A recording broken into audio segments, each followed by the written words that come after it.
నమస్తే guys, healthy eating ఛాలెంజ్లో day 25 అనమాట. ముందుగా మొలకెత్తిన విత్తనాలు అయితే తిన్నా అనమాట. ఆ తర్వాత జావా అయితే ఇంకా కాంచుకొని అయితే జావా అయితే తయారు చేసుకొని ఇంకా తాగానమాట. ఇంకా గ్లాసులో వేడిగా ఉంటాయి, ఫ్యాన్ కింద ఆరబెట్టుకుని అయితే తాగానమాట.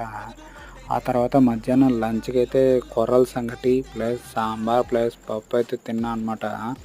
పప్పులో కబోడియాలు సంగటి తింటా ఉంటాయి. ఇంకా నెక్స్ట్ లెవెల్ అయితే ఉంది కాంబో అయితే. తర్వాత బోండా తీసుకెళ్ళి ఇంకా సాంబార్లో వేసుకొని తింటా ఉంటే అబ్బా, ఊరిన దానికి ఆ సాంబార్ ఫ్లేవర్కి నెక్స్ట్ లెవెల్ అయితే ఉందన్నమాట.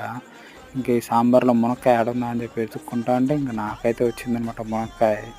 ఆ తర్వాత వచ్చి నైట్కి డిన్నర్ అయితే 2 చపాతీలు ప్లస్ శనగింజల చట్నీ అయితే తిన్నా అనమాట. ఏందో అబ్బా, ఈ చపాతీకి ఏం కర్రీ వేసుకున్నా వేరే లెవెల్ అయితే ఉంటుంది. సరే మరి ఉంటా, బాయ్. వీలైతే లైక్ చేయండి, షేర్ చేయండి, సబ్స్క్రైబ్ చేయండి. బాయ్.